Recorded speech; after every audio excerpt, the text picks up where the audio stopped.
ये तो सब जानते हैं कि शरद पवार को क्रिकेट बहुत पसंद है, लेकिन बहुत कम लोगों को ये पता है कि शरद पवार के ससुर एक लेग स्पिनर थे, मगर उन्हें उतनी शोहरत नहीं मिली। लेकिन शरद पवार की राजनीतिक गुगली बहुत अधिक मशहूर है और इसीलिए जब शरद पवार ने आज अपनी पार्टी के अध्यक्ष पद से इस्तीफा दिया तो हर किसी ने यही कहा कि ये शरद पवार का दांव हो सकता है। आखिर पवार ने इस्तीफा क्यों दिया, इसकी इनसाइड स्टोरी हमने जुटाने की कोशिश की, जिसे देखकर आप यही कहेंगे पिक्चर तो अभी बाकी है।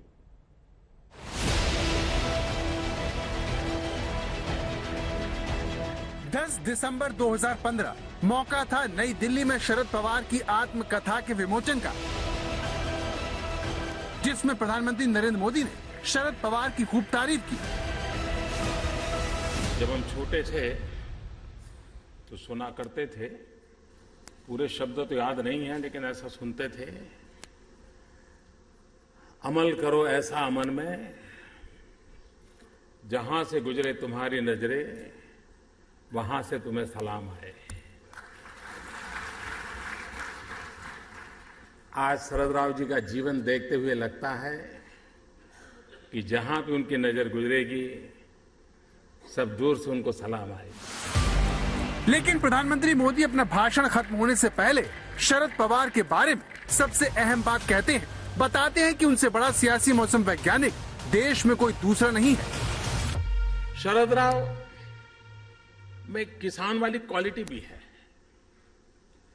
किसान को मौसम का अंदाज जल्दी आ जाता है।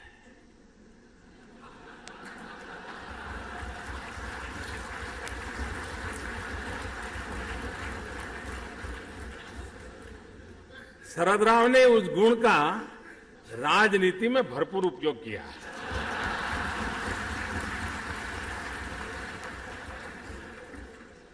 राजनीति की हवा किस ओर चलेगी आपको जानना है तो शरद राव के साथ बैठिए। प्रधानमंत्री ने ऐसा क्यों कहा, इसका थोड़ा बहुत अंदाजा देश को 2 मई 2023 को लगता है, जब शरद पवार दोपहर 12:45 पर एक बड़ा राजनीतिक विस्फोट करते हैं। जनतेचं प्रेम, सरकार जनतेचं प्रेम, त्यांचा विश्वास हाच माझा श्वास आहे। यापुढे आपणापासून कोणतीही हरकत नाही, मी आपणासोबत होतो आहे आणि शेवटच्या श्वासपर्यंत जाईन, एवढंच या ठिकाणी सांगतो आणि आपली रजा घेतो। मुश्किल से 20 सेकंड के इस बयान से पवार एनसीपी अध्यक्ष की अपनी 24 साल की पारी के खात्मे का ऐलान कर देते हैं और ये तारीख एनसीपी के इतिहास का सबसे बड़ा दिन बन जाती है। पवार के इस्तीफे से हर कोई हैरान रह जाता है। कार्यकर्ता नारेबाजी करके फैसले पर विरोध जताते हैं। हॉल में अफरा तफरी का माहौल हो जाता है। जयंत पाटिल, अनिल देशमुख, प्रफुल्ल पटेल, छगन भुजबल, हसन मुशरीफ, जितेंद्र अवध और धनंजय मुंडे समेत एनसीपी का हर नेता भावुक हो जाता है। शरद पवार के बगल में बैठे पार्टी के प्रदेश अध्यक्ष जयंत पाटिल की आंखों में आंसू छलकाते हैं। ये देखिए, वहीं बाकी पार्टी सांसद विधायक भी भावुक हो जाते हैं और पवार से अपना फैसला वापस लेने की अपील करते हैं। गोरगरिबांचे, अल्पसंख्याक, दलित, महिला यांचे आधारस्तंभ आहे साहेब। नेतृत्वाची आपल्या अनुभवाची गरज आहे। विनंती आहे साहेब, आपण आपला निर्णय परत घ्यावा। शरद पवार ने जो किया उससे जुड़ा सबसे बड़ा सवाल उसकी टाइमिंग का है। सवाल यह है कि शरद पवार ने अभी ही इस्तीफा क्यों दिया? क्या उन्होंने वाकई में इस्तीफा दिया है या फिर ये सब कुछ पहले से तय था? ये हम सब लोगों के लिए अचानक एक प्रकार से जिसको बोलते हैं कि शॉक, एक आघात जैसा था कि उन्होंने इस तरह का वक्तव्य किया और हम सभी लोग बहुत दुखी हैं और कोशिश करेंगे और हमारी उम्मीद है कि हम उनको मनाने में सफल होंगे। लेकिन शरद पवार अगर कुछ करें और उसका कोई मतलब ना हो, ऐसा हो ही नहीं सकता। इस सवाल की सबसे बड़ी वजह को समझने के लिए आपको मुंबई के वाई चौहान सेंटर की इस तस्वीर को बारीकी से समझना होगा। लेकिन उससे पहले आपको उन बयानों के बारे में बताते हैं जिन्होंने सबसे पहले इस फैसले का संकेत दिया। 17 अप्रैल 2023 को शरद पवार की बेटी सुप्रिया सुले ने कहा कि 15 दिन में महाराष्ट्र की राजनीति में 2 बड़े विस्फोट होंगे। इसके ठीक 10 दिन बाद यानी 27 अप्रैल को शरद पवार ने कहा कि रोटी सही समय पर न पलटी जाए तो कड़वी हो जाती है। रोटी पलटने का वक्त आ गया है। ये दोनों बयान जिस तरफ संकेत दे रहे थे वो आज हो गया। सबसे बड़ी बात, शरद पवार के बाद जिस तरह से सुप्रिया सुले और अजीत पवार हॉल में सभी को शांत करवाते हुए नजर आए, उससे साफ पता चलता है कि शरद पवार के दोनों सियासी वारिसों को इस बारे में पहले से पता था। समज करून घेत आहे की पवार साहेब अध्यक्ष नाही म्हणजे पक्षामध्ये नाही अशातला भागच येत नाही। आज काँग्रेसमध्ये अध्यक्ष आहे खरगे, पण काँग्रेस चालली सोनियाजींच्याकडे। त्याच्यामुळे पवार साहेबांच्या आत्ताचा वयाचा विचार करता साहेबांशी आणि सगळ्यांशी चर्चा करून एका नवीन नेतृत्वाकडे आपण ही जबाबदारी देऊ पाहतोय। ते नेतृत्व साहेबांच्या मार्गदर्शनाखाली पार्टीचं काम करेल। लेकिन क्या कहानी सिर्फ इतनी है? क्योंकि यहाँ पर शरद पवार की बात हो रही है, जिनसे जुड़ा इतिहास हमें बताता है कि उनकी राजनीतिक विश्वसनीयता उतनी ठोस नहीं है, उन पर यकीन नहीं किया जा सकता।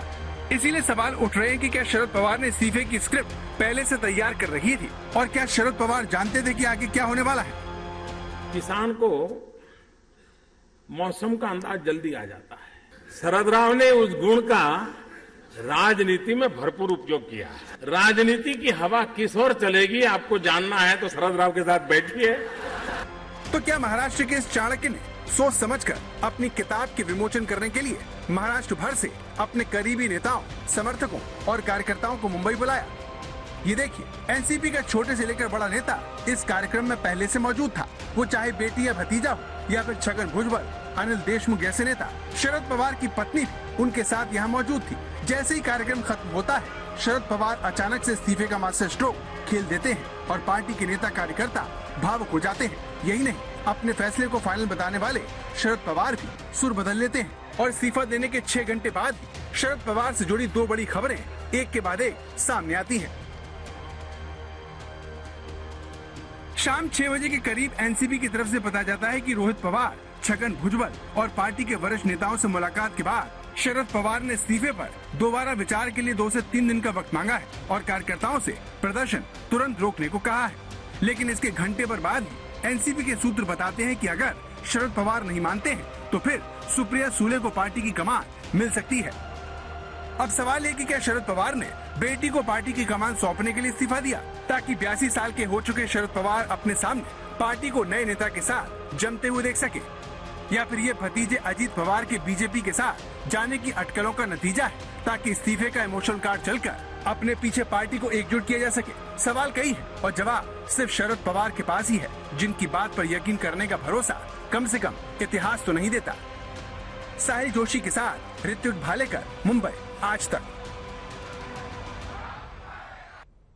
तो दोपहर में शरद पवार इस्तीफा देते हैं और शाम होते होते सुप्रिया सुले को एनसीपी की कमान सौंपने की खबरें पार्टी से आती हैं। जानकारों का कहना है कि शरद पवार ने यह दांव बहुत ही सोच समझकर चला, जिसके द्वारा वो एक तीर से कई सारे निशाने साधने में लगे।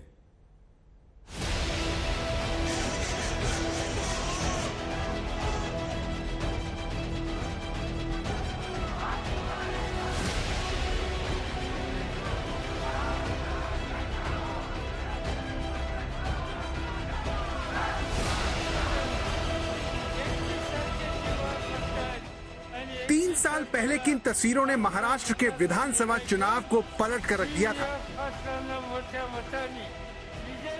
सतारा में बारिश में भीगते शरद पवार प्रचार के आखिरी दिन भी न सिर्फ डटे हुए थे, बल्कि मूसलाधार बारिश में उन्होंने ऐसा जोरदार भाषण दिया कि वो गेम चेंजर साबित हुआ।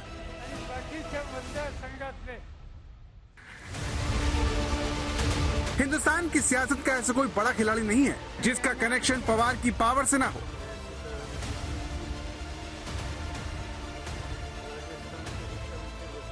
ये शरद पवार की आत्मकथा के लॉन्च की 8 साल पुरानी तस्वीर है, जिसमें आपको हर बड़ी पार्टी का सर्वोच्च नेता एक छत के नीचे मिलेगा। ये काम सिर्फ शरद पवार ही कर सकते हैं। इसीलिए जब इतने बड़े नेता को महाराष्ट्र और सतारा के लोगों ने मूसलाधार बारिश में पार्टी का प्रचार करते हुए देखा, तो वो पवार के जुझारूपन और आखिर तक डटे रहने की क्षमता के कायल हो गए। इसका नतीजा ये हुआ कि एनसीपी ने पिछले विधानसभा चुनाव से बेहतर प्रदर्शन करते हुए सीटों के आंकड़े को 41 से 54 पर पहुंचा दिया।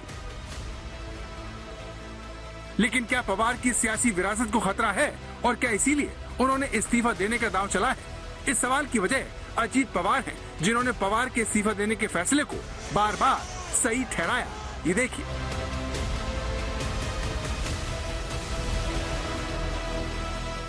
अजीत पवार को लेकर पिछले महीने खबर आई थी कि वो 10 से 15 विधायकों के साथ बीजेपी में जा सकते हैं। इसी बीच अजीत पवार ने अपने ट्विटर बायो से एनसीपी का चुनाव चिन्ह हटा लिया था।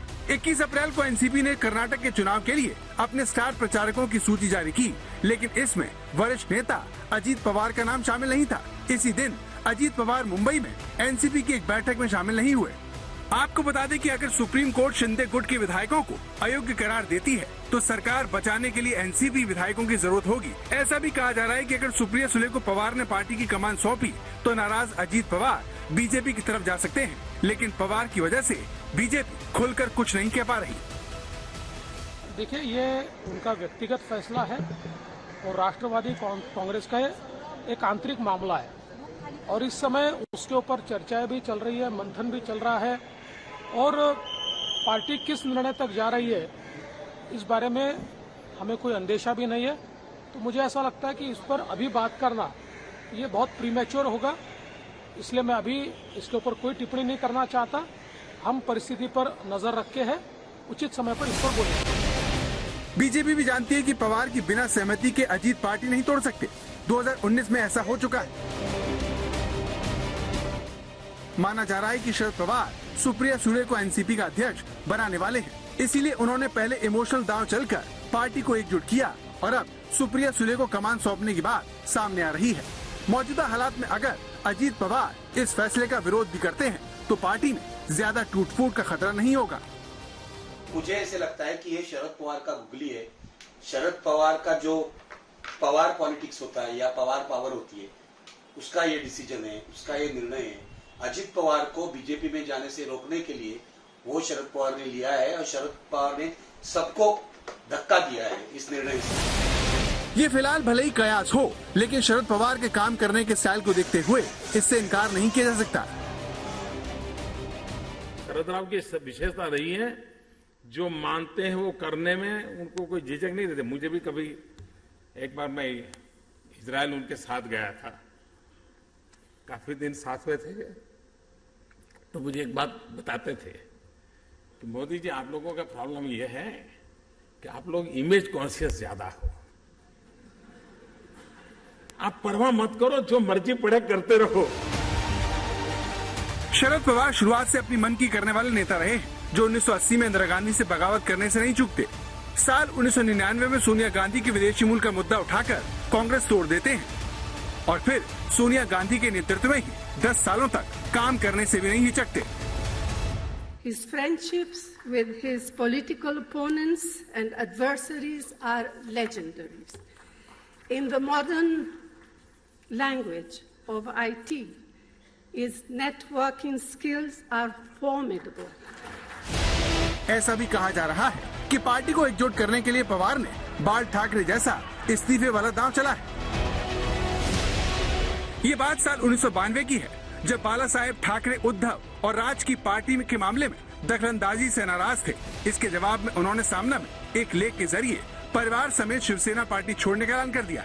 जैसे ही बात सामने आई, शिवसैनिक घरों से निकलकर प्रदर्शन करने लगे और बाला साहेब ठाकरे महाराष्ट्र की राजनीति में पहले से ज्यादा मजबूत बनकर उभरे। काही वर्षापूर्वी 1990च्या दरम्यान हिंदुहृदय सम्राट शिवसेना प्रमुख बाळासाहेब ठाकरे यांनी सुद्धा शिवसेना प्रमुख पदाचा राजीनामा दिला, पण लोकमताचा आणि शिवसैनिकांचा रेटा एवढा अफाट होता की काही दिवसांनी त्यांना तो राजीनामा परत घेऊन पुन्हा एकदा शिवसेना प्रमुख पदावर विराजमान जनतेने केले। एका विशिष्ट परिस्थितीत घेतात माननीय पवार साहेबांनी असा निर्णय घेतला असेल तर तो त्यांचा निर्णय। तो क्या बाला साहेब ठाकरे की तरह शरद पवार भी अध्यक्ष पद छोड़ने का ऐलान कर अपनी ताकत को परखना चाहते हैं? क्या वो देखना चाहते हैं कि जिस पार्टी को उन्होंने बनाया आज उसमें उनके साथ कितने लोग खड़े हैं?